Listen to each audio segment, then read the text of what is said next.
Apa momen terbaik tentang sepak bola Indonesia, Bam? Comeback-nya Persib atas Selangor sih itu. Momen yang membuat lo nggak bisa lupain in the bad way, apa, Bam? Ya itu kekalahan lawan Saudi Arabia juga, tapi di ronde keempat.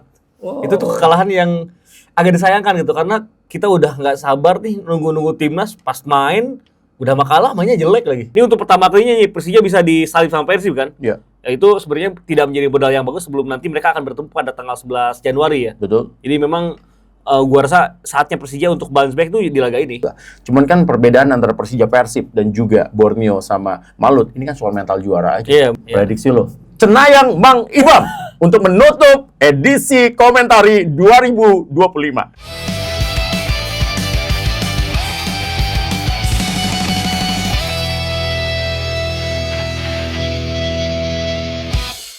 Assalamualaikum warahmatullahi wabarakatuh. Ketemu lagi tentunya di komentar Rensu dan Ibam. Yes, ini adalah merupakan episode ke-24 dan ini menjadi episode terakhir di tahun 2025, Bang. Benar. Gak terasa juga ya, di mana komentari ya, anak bawang lah kita di dunia podcast, tapi mampu mencuri perhatian. Dan akhirnya sekarang tanpa terasa sudah masuk ke episode ke-24. Benar. Dan ini menjadi episode terakhir tahun 2025. Jadi sebelum gua ngobrol lebih lanjut, Bam, mungkin kita sedikit ya merecap apa momen terbaik tentang sepak bola Indonesia, Bam, di tahun 2025 bagi Ibam. Kalau gua sih ada dua hal lah ya, Dua hal. Apa aja, Bam? Yang pertama, kemenangan Indonesia melawan Saudi Arabia. Ini yang di GBK. GBK yang Marcelino Ferdinand. Dua brace ya. Ya itu juga jadi apa ya, laga terakhirnya STY ya di ronde kualifikasi ya. Betul. Kemenangannya agak-agak surreal karena ya Arab Saudi mau gimana pun berada di atas Indonesia kan. Jelas. Masih ada Roberto Mancini itu pelatihnya. Tapi akhirnya Indonesia bisa mendapatkan kemenangan pertamanya di dalam sejarah ya atas Saudi Arabia. Yang kedua, comeback-nya Persib atas Selangor sih itu. Yang di pertandingan kemarin terakhir itu ya. Berapa skor? 3-2. Jadi 3-2. Persib jadi menang. Yang ada Malis golin. Ada Malis, benar. Itu momen-momen memorable. Momen memorable itu karena ya Persib benar-benar nunjukin kalau bertaji di Asia gitu. Wow. Sementara kalau misalnya ditanya gitu loh, momen yang membuat lo nggak bisa lupain in the bad way, apa, Bang? Ya itu kekalahan lawan Saudi Arabia juga, tapi di ronde keempat. Itu tuh kekalahan yang agak disayangkan gitu, karena kita udah nggak sabar nih nunggu-nunggu timnas, pas main udah makalah, mainnya jelek lagi. Iya. Ya, jadi itu makanya banget sih. Iya, makanya hal-hal yang seperti itu, karena gue ya melihat bahwa ketika itu semua orang tuh nunggu-nunggu, Bang. Dari bulan Juni, Juli, Agustus pengen cepet-cepet lah di ronde keempat itu kan. Ternyata tiba-tiba anti climax, udah kalah, mainnya jelek, wah makin udah tuh. Kalau sempat lo bilang hari patah hati bagi pria laki-laki di Indonesia, laki-laki di seluruh Indonesia ya. Ya memang itulah yang membuat hal-hal yang dikenang lah di tahun 2025. Tapi lo sadar nggak sih, Bang, 2025 cepat banget, tiba-tiba kemarin kayak ngerasa masih ronde kedua gitu ya di Piala Dunia gitu kan, di kualifikasi dunia, tiba-tiba sekarang Indonesia udah nggak lolos. Cepet banget kayak jalannya gitu ya 2022 ya. Tapi lu ada nggak? Ya itu tadi yang gue bilang. Ketika Indonesia gagal lolos ke Piala Dunia itu di ronde keempat, dan itu ya menurut gua karena semua orang nunggu-nunggu, Bam. Iya. Dan ini maksudnya harapan kita tuh udah semakin tinggi banget. Dan itu tinggi banget. Setelah kekalahan lawan Saudi Arabia ya. Kayak kita dijatuhin lagi ke bumi gitu ya. Lagi di awan-awan. Laga melawan Irak tuh gua udah nggak pede karena mainnya laga lawan Arab Saudi itu jelek banget gitu. Nah, itu dia. Makanya tanpa terasa ya, sekarang kita kan berada di penghujung 2025 dan ini juga kita membahas ya di episode ke-24 ini, Bam, tentang bagaimana ya preview dari pertandingan yang tertunda di Super League yang akhirnya dimainkan di akhir tahun ini ya, yang menjadi pertandingan ke-15, padahal mereka itu sebenarnya di pekan ke-4 kalau nggak salah ya. Jadi makanya ini menjadi pertandingan menarik karena sekarang posisinya itu kan ada Borneo FC, ada juga Persib Bandung, Persija Jakarta, dan juga tentunya ya kan ada Malut United FC. Nah, ini akan menjadi pertandingan yang menarik karena siapa nih yang akan menjadi, ya kalau zaman dulu Ibam kan ada bilang juara paruh musim. Ya ini kan sebenarnya bukan paruh musim karena baru pekan ke-15. Tapi siapa yang akan memimpin klasemen di puncak klasemen di akhir tahun 2025 dan di awal tahun 2026, ini yang akan menjadi pembahasan tentunya bagi kita semua. Ini pekan penentu ya. Betul. Karena bisa saja terjadi pergeseran lagi posisi di papan atas klasemen. Betul. Tapi sebelum ngebahas papan atas, frasa juara per musim sih udah lama gua tinggalin ya. Oh gitu? Iya, karena gua tuh lebih cocok ya buat gua itu menjadi frasanya adalah tim terbaik di paruh musim. Kalau juara tuh ya harus angkat piala gitu. Ya. Jadi kalau tengah musim kan belum ada juaranya gitu. Jadi belum jadi paket token apa-apa ya. Kita akan nantikan juga, tapi yang jelas mengakhiri tahun dengan kemenangan tentu akan begitu menyenangkan ya bagi setiap yang bertanding di Super League nanti. Makanya jadi gini, apabila dia pertandingan persaingan antara Borneo FC dengan Persib Bandung, kalau Borneo FC menderita kekalahan dan Persib Bandung menang, maka Persib Bandung akan memuncaki klasemen di akhir tahun 2025 dan juga di awal 2026 karena menang head to head walaupun poinnya sama. Benar. Dengan Borneo FC. Nah, makanya pertandingan menghadapi atau Persib menghadapi PSM Makassar ini kan menarik gitu. Karena di satu sisi juga kan Borneo juga menghadapi Malut juga tidak mudah. Begitu juga sebaliknya, Persija Jakarta pun menghadapi Bayangkara pun juga sama sekali tidak mudah. Apalagi Bayangkara pasti akan mencoba bounce back gitu. Nah, ini dia Bang. Yang pertama kita juga melihat di sini. Kalau pandangan lo sendiri, bagaimana Persib kali ini akan menghadapi PSM Makassar? PSM Makassar sebenarnya terlepas dia kalah ya di laga terakhir, tapi performa mereka tuh bagus banget loh. Mereka XG-nya mencapai 1,40, artinya berarti tinggi juga itu. Cukup tinggi lah ya. Terus mereka juga bisa melepaskan sekitar 14 attempts juga gitu. Jadi cukup mengancam. Tinggal kemarin tuh mereka ya nggak beruntung aja gitu. Karena kan ada salah satu momen di mana penaltinya juga digagalkan gitu. Jadi banyak faktor lah yang membuat akhirnya PSM tidak menang. Tapi yang mau gua highlight semenjak kedatangan Thomas Trucha, dari 5 laga total 6, 3 menang, 2 imbang, 1 kalah. Itu catatan yang bagus sih bagi pelatih yang baru datang dan skuadnya seadanya dalam tanda kutip ya. Seadanya tuh bukan pilihan dia. Nggak mewah gitu lah. Iya, dan nggak mewah juga. Tapi emang bagus, tapi emang nggak mewah. Iya. Meskipun memang yang gua highlight PSM ini sebenarnya secara core permainan di sektor pertahanan nggak berubah. Masih ada Yuran di situ, masih ada Victor Luis, fullback kiri yang lagi menurut gua sih ini tiga terbaik di Indonesia saat ini. Dia best 11 loh. Iya, benar. Dia best 11 dan market value-nya naik terus tuh Victor Luis hingga akhir Desember ini. Sama Alessio Neto ya. Jadi ini lini pertahanannya udah kokoh sih, termasuk penjaga gawangnya tinggal pilih mau Hilmansyah ataupun mau Reza gitu dua-duanya. Atau mau Ardiansyah. Ardiansyah juga kaliber timnas gitu kan. Iya, timnas semua. Jadi emang lini pertahanan menjadi kekuatan terbesar bagi PSM Makassar. Apa yang sudah ditunjukkan oleh Persib di laga-laga sebelumnya tidak menjadi jaminan Persib bakal menang mudah di laga ini. Betul, karena apapun juga kondisinya, Bang. Ini Persib PSM kan klasik ya. Ya. Jadi buat temen-temen tuh dulu waktu zaman gua kecil kan kalau nonton perserikatan, iya kan, itu kan selalu dibagi tuh wilayah barat sama wilayah timur ya. Jadi Persib tuh nggak pernah ketemu sama PSM Makassar karena biasanya Persib tuh ketemunya adalah PSMS Medan, ya kan, lalu juga Persija gitu kan, PSIS Semarang. Nah, sebaliknya kalau si PSM Makassar ini ketemunya tuh biasanya tuh sama Persiba Balikpapan, Persipura, sama Persipura, sama Persebaya Surabaya gitu kan segala macam. Nah, biasanya itu nanti akhirnya baru ketemunya di babak 8 besar. Itu makanya seru dan ini makanya menjadi pertandingan klasik gitu dan selalu Bam, kalau zaman dulu nih Bam ya, tim wilayah barat sama wilayah timur, ya kan kemungkinan seperti itu. Wilayah barat itu terkenal pemainnya top-top. Iya. Karena ya suka nggak suka biasanya kalau tim-tim wilayah barat yang tadi gue sebutin itu biasanya ngasih gajinya kan lebih besar dibandingkan tim-tim wilayah timur. Tapi begitu ketemu nggak jaminan tim wilayah barat akan bisa ngalahin wilayah timur. Karena wilayah timur itu tadi mainnya tuh pakai hati.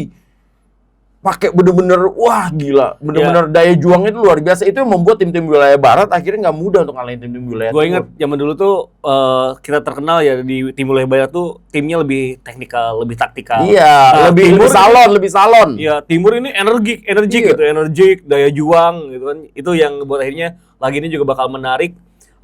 PSM juga sebenarnya secara komposisi pemain di depan juga tidak bisa dikatakan buruk, bahkan upgrade dibanding tahun-tahun sebelumnya. Memang udah nggak ada Balotelli, tapi Alex Gomez itu ini Tengki. Itu Tengki juga itu ya. Tengki juga karena dia dipanggil Tengki karena kayak keteng juga kuat.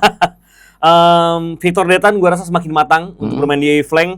Lini tengah mereka dengan lebih drop deep-nya performa dari Daisuke Sakai ini juga ngebuat lini tengah mereka kuat. Masih ada Akbar di sana, masih ada Ananda Raihan. Jadi ya bakal jadi laga yang agak mungkin dalam tanda kutip menonton tuh akan banyak pertarungan taktik detail kecil di lapangan pertandingan sih. Nah, ini yang ditunggu-tunggu ya, adalah segmen Cenayang dari Mang Ibam. Karena semua orang nungguin, ya. Sampai kemarin juga masih ketemu, kan gue udah bilang sama lo, Bang, bahwa gue sering ketemu. Sekarang yang ketemu sama gue bocah-bocah, karena lagi pada libur kan.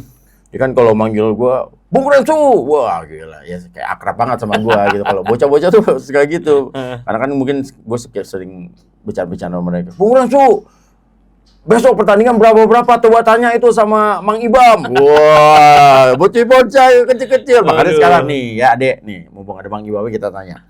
Persib Bandung, PSM Makassar menurut Cenayang berapa prediksi? Persib tetap menang, tapi tipis, hanya selisih 1 gol dan kemungkinan besar golnya dari bola mati. Wow, detail tuh. Detail banget tuh Mang Ibam tuh ya, itu detail banget tuh. Tapi emang kelas Bang. Abis dari sini banyak banget juga podcast lain kayak kita juga. Oh gitu? Iya, segala macam. Makanya ya tapi nggak apa-apa lah. Nggak apa-apa. Ya.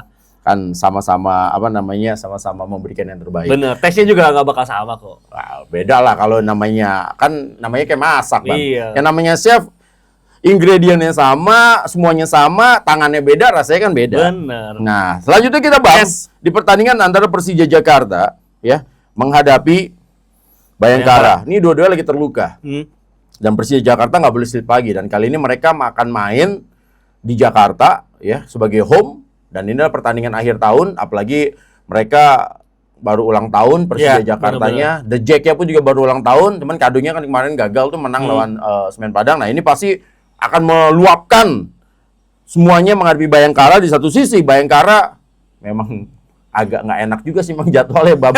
Habis ketemu Persib away, ya kan? Habis itu ketemu Persija away juga. Benar. Ya, pusing juga sih jadi Coach Paul ini. Ya, Coach Paul pasti, waduh, pening ini. Iya nggak, Bang? Iya, benar. Gue rasa Paul Monsters kalau mereka bermain seperti apa yang mereka tunjukkan di GBLA itu bakal bahaya. Mereka permainan secara kolektifnya nggak kelihatan. Pertahanannya mudah untuk digeser oleh pemain-pemain dari lawan gitu. Disiplinnya juga kurang. Jarak antar pemainnya agak jauh, itu akan bakal bahaya. Mungkin kalau main kayak gitu lagi, ya Bayangkara bisa kalah lagi di laga ini gitu. Kesempatan sebenarnya bagi Persija karena Van Basten sudah bisa main kalau nggak salah ya. Iya, tapi Fabio-nya kan yang main. Iya, malah kartu merah. Nah ini Fabio-nya nggak ada. Nyambung dengan pembahasan kita di episode sebelumnya. Pemilihan pemain di sektor tengah bagi Persija itu penting banget. Iya. Oke, lu punya pemain-pemain muda yang jago gitu, yang hebat. Cuman kan kalau pressure pertandingannya mengharuskan tim lu menang, ya haruslah ambil pemain atau pasang pemain yang lebih tahu caranya menghadapi pressure itu ya. Jadi memang gua rasa sih harus lebih pintar milih pemainnya ada di depan tengah. Apalagi Persija masih punya Hanif Syahbandi gitu. Ya mungkin Hanif dengan skillnya yang gua rasa bisa dikatakan tidak terlalu advance dibanding pemain-pemain asing lainnya. Tapi Hanif itu pemain yang tahu caranya bisa menang di laga Indonesia gitu. Ya, dan bisa main di mana aja gitu kan. Jadi dia bisa. Jadi kalau misalnya Persib punya Eliano ya Persija punya Hanif. Tapi gini Bam, menurut lo, ini kita diskusi ya Bam ya. Ini kan Fabio nggak bisa main. Van Basten udah hadir, ya kan. Vigo Dennis juga kena kartu. Di situ ada bisa main lagi anak muda namanya Aditya Warman. Tapi ini menurut lo ya, ini kan ada ide-ide gila. Menurut lo memungkinkan nggak tiba-tiba ya pelatih Mauricio Souza ya melakukan sesuatu hal yang menurut gua nih out of the box? Dia taruh Thales di belakang bersama Rizky Ridho, Jordi Amat main di gelandang bertahan gantiin posisinya Fabio untuk main double pivot sama Van Basten. Menurut lo gimana? Gue rasa itu pilihan yang masuk akal. Karena kan Jordi Amat juga bukan orang yang asing dengan posisi gelandang bertahan ya. Dia juga udah pernah. Dulu di Spanyol sering main posisi itu ya. Waktu di Real Betis pernah, waktu di Rayo Vallecano ya, Vallecano juga pernah. Jadi apalagi kemampuan ball playing-nya sangat bagus kan. Jadi sangat cocok untuk jadi gelandang bertahan. Bahkan sama Sintayong pernah dipakai pemain itu di AFF 2022 kalau nggak salah. Jadi itu dia makanya. Bakal menarik kalau itu dicoba. Karena ngebuat akhirnya Persija pun punya keseimbangan di pairing center back-nya. Kita sudah sempat ngebahas ya. Kalau pairing Jordi Amat dan Rizky Ridho itu terlalu mirip gitu. Banyak yang kontra dengan statement kita. Tapi kan kebukti dalam lawan Semen Padang dua-duanya. Kalau Persib ya Julio sama Marticardi sama. Gaya mainnya. Di laga Semen Padang kebukti ketika Rizky Ridho sama Jordi Amat naik tinggi, ketika ada fast break serangan lawan, kedua pemain ini agak gagap menghadapi pressure dan hingga akhirnya kan gol bunuh dirinya bisa dikatakan unik juga itu yang dilakukan oleh Jordi Amat. Jadi gua rasa perlu ada pemain yang lebih firm aja nih di lapangan di lini pertahanan.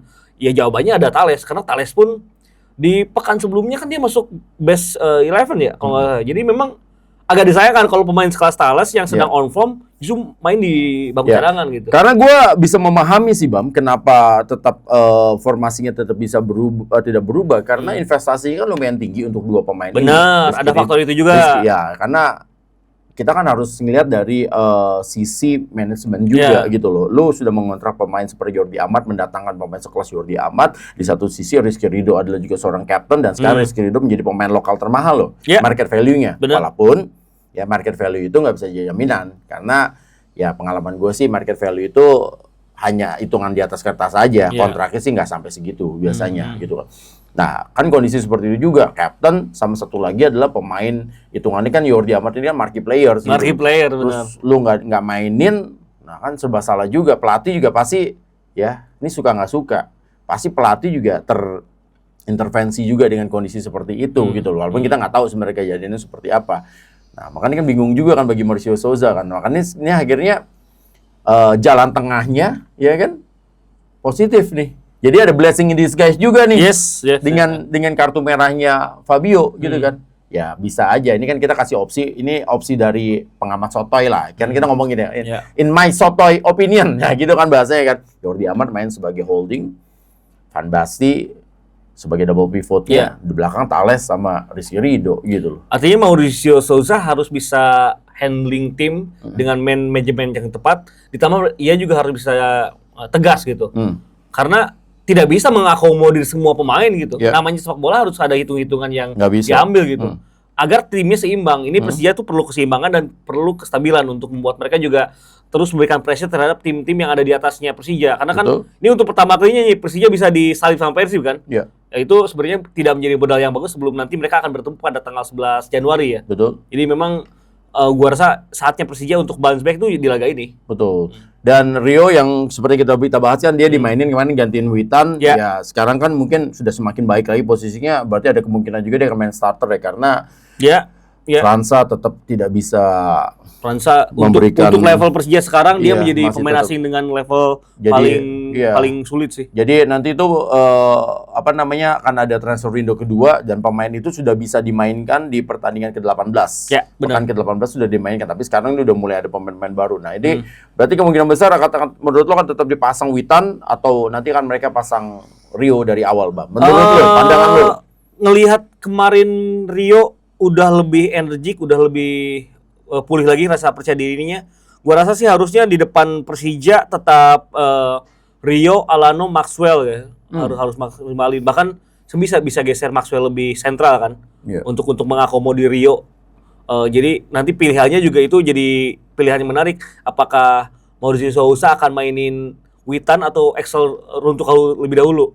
Karena kan dua-duanya kalau dengan adanya Rio masuk starting 11, ini pasti ada yang harus dicari salah satu sih. Nggak bisa dua-duanya main juga. Tapi menurut gue Axel nggak akan mungkin bisa dirubah, karena mereka butuh target man di depan. Karena kalau ngeliat dari susunan pemain yang memang dimiliki oleh Persija sekarang, yang bisa main sebagai target benar-benar center forward ya, walaupun Maxwell bisa bermain juga di posisi itu, tapi Axel di pertandingan yang terakhir menurut lo gimana? Tapi kan menurut gue pasti akan Axel bagus, cuman di pertandingan lawan Persija itu dia nggak dapat momennya aja. Atau jangan-jangan lu malah berpikiran Maxwell yang jadi penyerang utama. Iya, gue mikir gitu. Terus berarti Witan tetap akan main, Rio main di sebelah kiri. Iya. Witan main di posisi gelandang serang, di posisi shadow. Iya. Justru ketika nanti lu malah mikir gitu? Mikir gitu gua. Justru ketika Persija deadlock dan butuh pemain yang bisa jadi focal point, Axel masuk. Jadi Axel sebagai super sub. Jadi opsi di babak kedua gitu.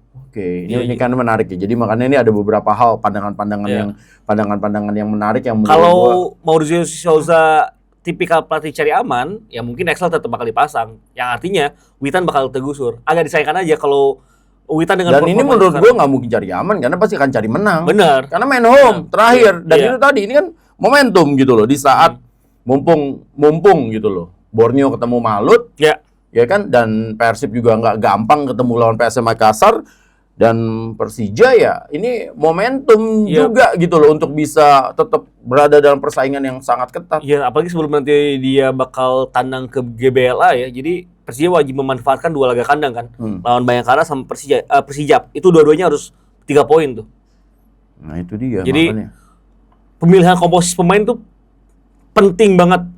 Buat gue sih kalau Persija kembali coba dengan pemain muda di laga seketat ini bakal bahaya. Justru dengan pemain-pemain yang sudah tahu caranya gimana main di liga tertinggi dulu gitu. Makanya peran Witan sih untuk saat ini gue rasa agak disayangkan kalau dia jadi cadangan. Oh gitu. Iya. Jadi lu malah ya menurut Ibam Sotoy opinion gitu kan. Ya kita harus ngomong gitu loh. Iya lah benar. Karena kita sotoy kan. Witan sama Rio dimainin bareng intinya gitu. Jangan dipilih salah satu. Jangan dipilih salah satu.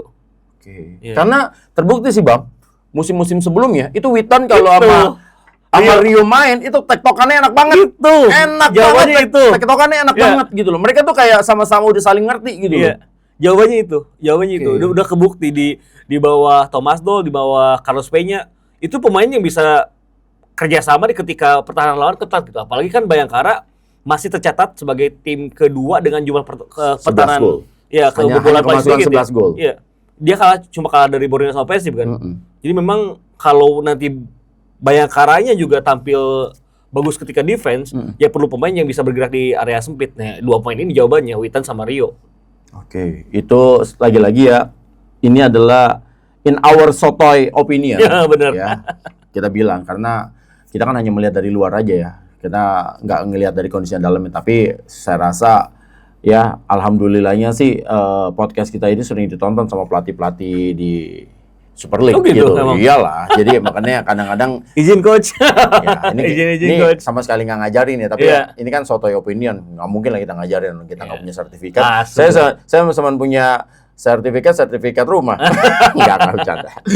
Tapi yang jelas ini lagi-lagi prediksi Bam. Prediksi Persija bakal menang dengan selisih 2 gol. 2 gol. 2 gol ini. 3-1. 3-1 lah. Nggak 2-0 ya, 3-1 ya. Kayak Bayangkara bisa cetak gol sih. Kayaknya mereka akan cetak gol juga. 3-1 ya. Iya. Ya. Tapi tetap Persija. Tetap Persija yang menang. Oke. Ini Persija sih wajib. Iyalah. Mainnya kan di Jakarta juga. Benar. Gitu loh, sama segala macam. Gimana GBK ya kayaknya? Belum tahu. Yang pasti udah nggak mungkin Jis kan. Iya. Jis kondisi lapangannya masih belum pulih. Memungkinkan. Nah, itu tadi adalah pertandingan. Nah, sementara ini pertandingan yang sangat penting banget ya. Kalau Borneo, jadi ini menurut gua ini adalah ujian dari Borneo FC, Bam. Kenapa gua bilang ujian? Karena kalau Borneo FC bisa ngelewatin fase ini, jadi mereka akan mendapatkan 2 hal. Satu adalah kepercayaan dirinya akan kembali balik lagi nih. Karena mereka 3 pertandingan gagal menang. Dan yang kedua, mereka tetap mempertahankan posisi puncak mereka di pimpinan klasemen di closing tahun 2025. Jadi menatap 2026 mereka pede lagi. Kalau sampai mereka kalah di sini, ya kan yang tadi kita bahas tuh. Kalau sampai mereka kalah, Persib menang, maka Persib akan jadi peringkat 1. Tapi kalau mereka kalah tapi Persibnya juga kalah, ya kan mereka tetap akan masih berada di posisi puncak. Tapi itu pun kondisinya berarti kan 4 pertandingan mereka tanpa kemenangan. Makanya menurut gue ini penting banget, krusial banget pertandingan ini menghadapi Malut. Tapi sialnya lawannya Malut yang juga berada di posisi peraihan gelar juara. Dan karena Malut kan seperti yang tadi lo bilang, mereka masih pengen menang juga. Karena kalau mereka menang, mereka poinnya jadi 31. Dan berarti mereka bisa berjarak 3 poin doang dari Borneo dan akan bersaing tengah sangat ketat dengan Persib Bandung dan juga Persija Jakarta. Nah, yang berikutnya lagi, Borneo memang kondisinya juga lagi nggak enak juga karena selanjutnya setelah mereka menghadapi partai-partai berat gitu kan segala macam, mereka away lagi lawan Malut. Benar. Dan Malut kalau udah main home sulit banget untuk ditaklukkan gitu loh. Banyak orang yang sulit banget lah untuk melakukan Malut main home. Dan secara umum performa Malut sedang stabil. 9 pertandingan, 7 menang, 2 imbang. Betul. Dan produktivitasnya gila. Ini adalah tim yang sudah mulai menemukan keseimbangannya. Bagi gue sih kesempatan Malut untuk terus memberikan pressure terhadap Persib dan Borneo momentum juga di sini gitu. Apalagi Borneo dengan gagal menang di 3 laga terakhir pasti masih ada hal yang mengganggu mereka sih. Kuncinya sih di laga ini gelandang tengah dari kedua tim harus kuat ya. Indonesia bagi Borneo, Malut ini performa main hati Lestusen lagi bagus gitu. Lagi bagus, apalagi mereka punya pemain yang kemampuan tracking back-nya tuh bagus-bagus. Jadi pemainnya ini tidak malas untuk bertahan, tidak malas untuk turun ke belakang. Jadi bakal bahaya kalau Borneo main kayak lawan Jadi Malut itu hanya kalah main di home ya, itu dari PSIM. Ya. Benar kan? Karena PSIM. mereka mengalahkan Madura, mereka juga mengalahkan Semen Padang, mereka mengalahkan Seri juga lawan Arema ya. Arema bisa menahan Seri, lalu juga mereka mengalahkan Persib Bandung. Iya benar. Jadi ini menandakan bahwa memang mereka home juga kuat banget, Bang. Dan Benar. Borneo di sini harus putar otak juga nih Lefundes karena tidak hanya teknis tapi juga Lefundes harus segera memperbaiki soal non teknis dari Borneo FC gitu. Jangan sampai akhirnya mereka berada dalam kondisi aduh kok gue susah menang lagi. Nah, kadang kayak begitu, Bang. Karena gue dulu pernah megang tim, gue 6 kali pertandingan, Bang. Itu tidak terkalahkan. Iya. 6 kali pertandingan gue menang terus, gue posisi puncak. Tiba-tiba di pertandingan ke-7 udah pede banget gue. Oh, menang. Tak kalah. Lawan tim yang di atas kertas itu jauh di bawah gue. Kalah. Abis itu baliknya susah banget. Drop-nya. Gue butuh sekitar 3 pertandingan untuk bisa ngebalikin Iya. kondisi. Dan pada saat itu ketika kalah pertama, Bang, itu satu ruangan. Itu kita diem semua. Hening. Sampai akhirnya gue bilang sama tim waktu itu, udah deh, daripada kita kalau semakin lama kita di locker room, kita pasti akan salah-salahan. Jadi gue bilang, udah kirim pelatih sama orang untuk post-match conference. Kita siap-siap, begitu mereka selesai, kita balik aja langsung pulang ke ke bis, kita pulang ke mes. Kita nggak usah bahas apapun juga di locker room, karena nanti akan salah-salahan. Jadi mendingan, karena nggak akan ngerubah keadaan juga kan. Iya, jadi betul. mendingan gue bilang, udah saatnya kayak habis ini kalian ke bus, ke bus, makan, pulang sampai mes, tidur.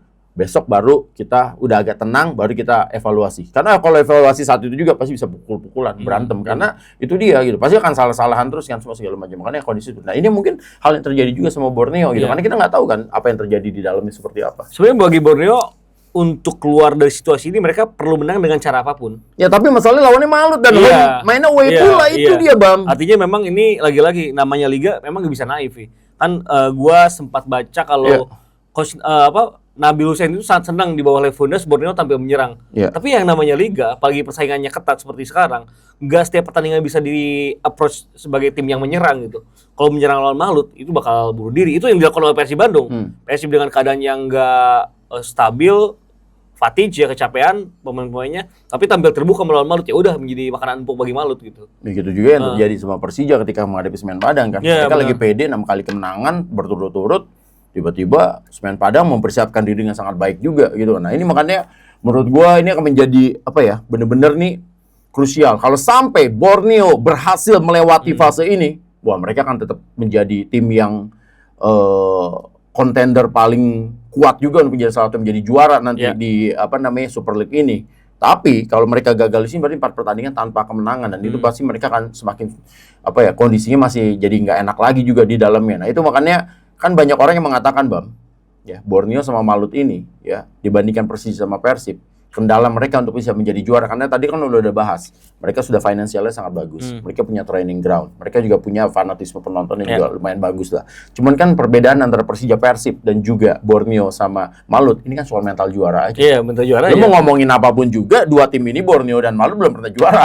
Kalau Persija sama Persib, ya kan dari zaman engkong kita mereka udah juara. Udah gitu. Juara aja bener. Iya kan, itu aja yang membedakan. Makanya kalau sampai Borneo di sini bisa mengalahin Malut nih, menurut gua, wah mental mereka akan jadi tuh. Dan mereka akan bisa menjadi tim yang mengerikan nantinya gitu loh. Dan kalau gua ada di posisi bagian dari tim Borneo, buat gua sih tidak kalah dari Malut itu hal yang nggak perlu menang menurut. Nggak perlu menang. Namanya liga tuh walaupun akhirnya membuat 4 pertandingan tanpa kemenangan. Itu nggak masalah. Yang penting kalau mereka kalah itu yang bahaya justru. Sebenarnya kalau ke Malut terus saya mendapatkan 1 poin, itu udah realistis lah. Asal nanti di paruh kedua lawan Malut itu wajib menang di Segiri gitu.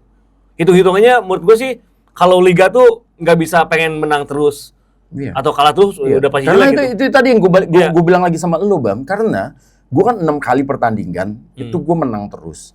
Di pertandingan ke-7 itu, kalau gue menang lagi, kan gue total 10 pertandingan. Kalau gue menang lagi saat itu, gue menjadi tim pertama yang sudah dipastikan lolos ke babak 8 besar saat itu. Akhirnya makanya pada saat itu kan kita tidak lupa tuh dengan kondisi pemain juga mungkin lagi fatigue, lagi apa semua segala macam bla bla bla. Kita nggak mikirnya, udah kita harus menang di pertandingan ke-7. Padahal sebenarnya udahlah yang penting nggak usah kalah aja. Ya, benar. Iya, pada saat itu sebenarnya kan gue bisa aja kan kondisinya, udahlah nggak usah kalah aja. Nanti kita pas ini di pertandingan ke-8 aja, nggak usah di pertandingan, nggak usah buru-buru gitu loh. Tapi kan di satu sisi ada keinginan yang, wah gue pengen lah cepat memastikan lebih cepat, lebih baik. Sama yang kedua, ya ngapain kita mesti seri? Kan kalau menang kan kita dapat bonus. Bonusnya bonus menang, lebih gede dibandingkan bonus seri. Wah, lebih ada hal-hal yang seperti itu. Kadang-kadang kan ego yang mau main itu, malah jadi kayak blunder, kita kalah. Iya, ya itulah. Berarti menurut lu pilihan ideal. Pilihan seri aja itu menurut lu pilihan terbaik Bagi Borneo. ya, walaupun belum tentu itu pilihan yang disukai oleh fans ya. Setuju. Tapi itu mungkin pilihan terbaik untuk Borneo saat ini. Iya. Tidak kalah dulu. Tidak kalah dulu. Karena lawannya Malut. Iya, dan Malut pasti pol-polan bakal ngincar kemenangan. Ya ini pesaing laga melawan pesaing langsung di kandang. Justru kalau Malut gagal menang, ini menjadi kerugian bagi Malut. Nah, ini dia, Bam. Ini menarik ya apa yang lo bahas tadi. Pilihan menurut lo kan tadi yang penting seri dulu aja. Nah, sebenarnya artinya itu sebenarnya lebih banyak. Ya, mungkin teman-teman nggak nge nih pas gue ngomong baru nge. Dengan Malut tidak menang, dengan Malut tidak menang dan Borneo berhasil mencuri poin, mungkin memang fans merasa bahwa wah, ini 4 pertandingan jadi gagal menang nih. 2 pertandingan seri, 2 pertandingan kalah. Tapi yang pertama adalah 2 pertandingan jadi nggak kalah, walaupun hanya seri. Yang kedua, lo mau tahu nggak apa? Apa? Lo nggak juga kan? Dengan Borneo seri melawan Malut, mereka jadi pede, ya kan? Karena mereka tidak kalah lawan Malut yang sangat sulit untuk dikalahkan di home. Dan hanya sekali lagi kan tadi, yang tadi gue bilang tuh, hanya ada satu tim, Arema, yang berhasil ngambil seri 1 poin main di home dari Malut.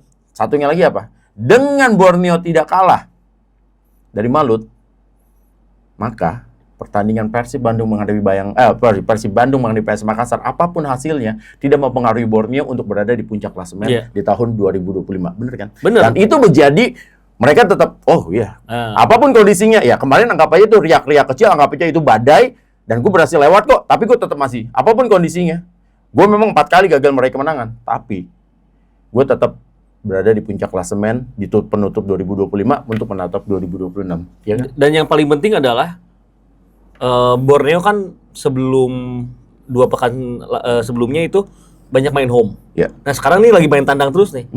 Untuk tidak kalah di Bung Tomo dan tidak kalah di Malut, buat gue sih itu bukan capaian yang buruk gitu. Oke. Ya kan 2 tim besar yang harus disambangi sama Borneo gitu. Iya, termasuk juga kemarin Persib kan. Makanya. Mereka makanya berat-berat. Prediksi lo. Cenayang Mang Ibam untuk menutup edisi komentari 2025 di episode ke-24. Borneo Malut imbang 1-1. Imbang nih. 1-1. Bukan karena tadi ini, tapi gua juga berarti Malut nggak akan mudah juga. Malut juga nggak bakal mudah. Malut itu kemarin menang lawan Persib karena Persibnya main naif. Oke, 1-1. Ingat ya. Bam.